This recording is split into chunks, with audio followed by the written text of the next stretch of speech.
We do have Brad Gerstner joining us. He is here now, the Altimeter founder and CEO. It's good to catch up with you. Another person I think we had to hear from, Brad, today, because let's remind people as well, as I hold this in my hand here, a year ago on October 24th is when you wrote that now famous letter to Mark Zuckerberg, in which you said, quote, "I'm sharing an open letter strongly encouraging Meta to streamline and focus its path forward. Too many people, too many ideas, too little urgency.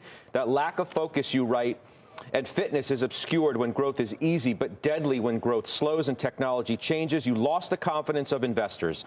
Have they gained the confidence back? Have you? Absolutely. As I've said throughout the year, Scott, I can't believe that was only 12 months ago. And thanks for having me on. Remember, it was last December, a couple months after we wrote the letter, that Mark first declared it the year of efficiency, discipline, and rigor. And has he delivered?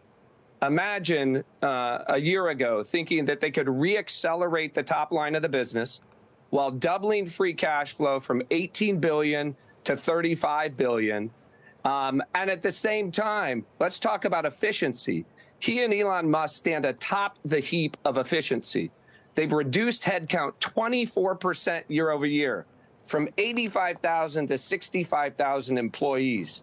Find me another large company in Silicon Valley other than those two that can demonstrate accelerating top lines while also reducing headcount and getting more fit. So we give Mark an A. There's work yet to be done. I think we have goodness yet ahead. I think the year of efficiency is going to be brought forward to Reality Labs in 2024 and 2025, where they will either have to demonstrate return on the investments they're making, or I suspect that Susan Li and Mark Zuckerberg will also begin to trim there. So for us, although we see a pullback in the market today, a year forward, reflecting on that last year, there's no doubt that they deserve an A. And Susan Li, in her first year as CFO, has done just an outstanding job. I'm going to ask you to be modest for a moment and say, what role do you think your letter ultimately played from getting from there to here?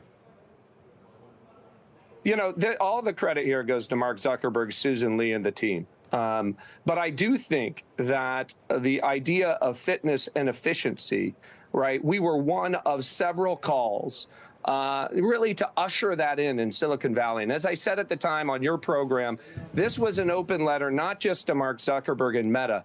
This was an open letter to all of Silicon Valley.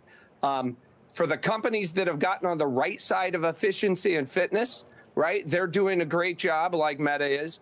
But there are still companies that didn't heed the call. And for those companies, they've had a really tough year, and they will continue to have a tough year because the market's only going to reward those companies that get fit, that accelerate the top line while collapsing layers in the organization.